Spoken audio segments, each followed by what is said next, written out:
man jarul ñuy tudd tur quoi am na ay doomu aadama yu fi nekk yor hip hop dajale mbooloo mu dul jeex chaque jour nga gis leen ay concert muy festel wax li ma lay wax tey ay nit ngay gis ñu dajale drainer des foules dajale ay mbooloo muy tàkk de gauche à droite ngay gis que ni kii am na benn audience ci dëkk bi. mën naa la jox ñaari tur yoo xam ne ñi ñëpp jàpp nañu ne bokk nañ ci ñu gën a siiw wala am benn doye bi léegi ci rap bu ñu waxee tur yi faaw ñu dugal ko ci. Dip bokk na ci. Ngaaka Blindé bokk na ci. am na ñeneen ñoo xam ne ay xale lañu. est-ce que nekkul na génération bu ndaw boobu la commencé am benn tolluwaay bi. ñoom ngay waxal. dafa am concert bu may seetaan ma gis après Dip di joxe des leçons de morale je dis que xaw ma kan moo ko conseillé mais xaw na ko yéex a def. je l'ai vu benn concert boo xam ne après mu ngi wax ak ndaw ñi naan leen bu leen def nii bu leen def nii. man c'est ce que j'attends de Dip dundu gis. parce que buy drainer benn foule boobu noonu war na saa yu booy yi ñibbee seen kër ku ci yaam yee ne ko loo jëlee ci concert ba dem mu ne ko Dip da nee na bañ bàyyi tux. muy leçon bi. waaw muy leçon bi. est-ce que da nga bëgg a wax ne Dip ay discours am wala bindam des na. non je dis pas bindam des na xam nga bind mu rafet ak contenu dañoo wute. dëgg la buñ nañ bind mu taaru lool. waaye contenu te mbir ma jurul dara. kon contenu bi moo des. c'est-à-dire contenu bi. tey aujourd'hui li ëpp ci jeunesse bi dañuy tux dëgg la dëgg. waaw am na ñuy tux. est-ce que rappeurs yi waaw li ci ëpp laa wax quoi. li ci ëpp bokk dañuy tux. je comprends pas ce que je veux dire. waay tey est-ce que du rôle un artiste. mu bokk ne man damay xeex ci ñi nga xam ne dañuy xeex le tabac fii ci réew mi. gis nañ ñu engagé voilà ñëw taxaw par exemple wax booy ne leen. tey wax naa ko xam nga lan moo waral background bu boutique Laye bi li plus souvent. dama mos a toog ci boutique bi di jaay ay jigéen ñëw jënd si. bi ñu jënd see. surprise lañ def moom ñu fekk ma ci boutique bi. parce que dama doon sañsee am na mu mel ci dëkk bi ci mbedd mi. ñoom jàpp nañ ne kii mënul nekk un boutiquier. ñu waxtaanee ko ma dégg ko.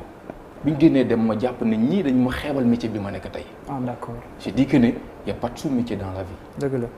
ma ne. yàlla suñu borom baax na waaye ma def ko challenge. tey ñooñu noonu doon ma xeebal li may def tey ñoo may oo pour ngir yàlla defal ma vidéo anniversaire. te bi ñu may soog a fekk foofu dama xam ne ñii am na benn partie société boo xam ne ñoom ñoo leen rey. parce que dañ leen di xeebal li ñuy def ñu ba ko. waaw nekk ci dëkk bi yoru ñaar dërëm bu yàggee da ngay agressé mbaa nga sàcc mbaa nga siif. y a pas de sous-métier. il faut booy ñu dem liggéeyi. il faut ñu wax booy ñu dem joo bi du rek dëkk bi état bi nii nangam déedéet loo def yow lan nga def comprendre nga. naa nekk ci sama raxas oto. c'est vrai que jeunes yi léegi dañuy xeeb même. ñu jógee ci sous-région bi li ñuy def taxaw ci di jaay ndekki ñi jaay ndekki doon góor nekk si biti sax du ñuy sokkee koo fii ci. Ndakaaru gi nga koy gis ci biir réew mi parfois koo fi gis demal Petersen wala nga dem. Sandaga wala nangam pour nga dugg laajte koo xam ne fii la juddoo yaroo fi màggee fii c'est tout un problème. dañ koy xeeb parce que dafa am beneen bët bu ñu xoolee la société. est-ce que comprendre nga. ñenn ñi dañ koy xeebee seen dëkk pour ñëw def ko fii. y a pas de sous-métier dans la vie il faut travailler. te dégg naa la sa biir texte bi nga ne ndóol égal dëmm. waaw. pourquoi. waaw parce que réew mi boo fi ndóolee dañ lay daw. ba ci say mbokk man dinaa gis loolu war a dem liggéey ma toog croiser les bras.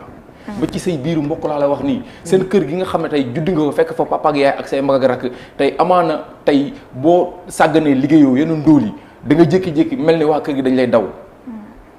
su comprendre pas ce que je veux dire. dafa dem ba benn affaire boo xam ne dañ ko instauré ci société bi mais il faut travailler. ki nga xam ne tey aujourd'hui mu ngi liggéey te yàlla mayu ko on peut comprendre mën nañ ko dimbale soutenir ko.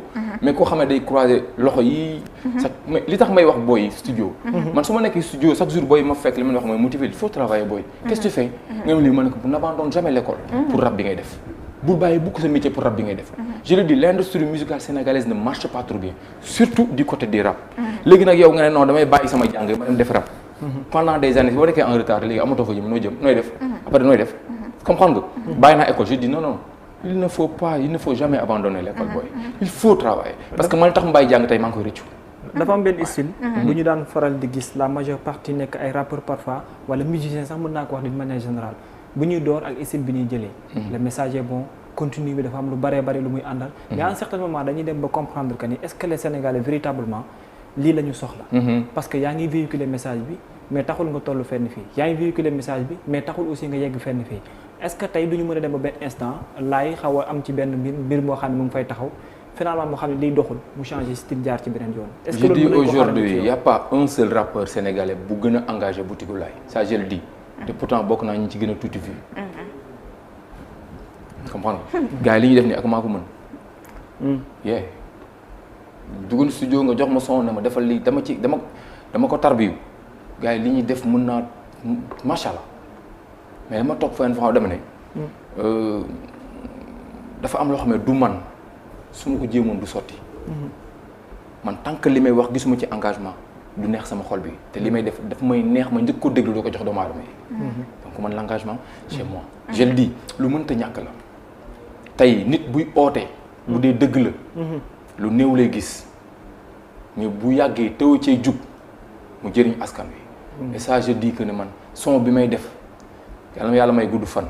su ma fa jógee sax mu jëriñ Sénégalais yi. mais est-ce que du doon tam jafe-jafe ngir nga mën ko gën a yaatal maanaam ci wàllum production bi style bii ngay defee ndax di nga ko mën a jaay. waaw xam nga li may wax rek yàlla suñu borom dëggal doomu aadama yi nekk Sénégal. parce que bu fi dëgg ëppee doole man maay doon artiste bi gën a fayeeku bu fi dëgg ëppee doole. je dis bu dëgg ëppee doole Sénégal. je serai l'artiste bi gën a fayeeku ci réew mi. ça je le dis. si c'est le contraire. waaw xam nga lu ne mën na nekk. mais damay ñaan yàlla rek en fait man li may wax que doomu aadama nañ dem sur internet. waaw du ma forcer kenn kaay nga def lii kaay nga déglu lii.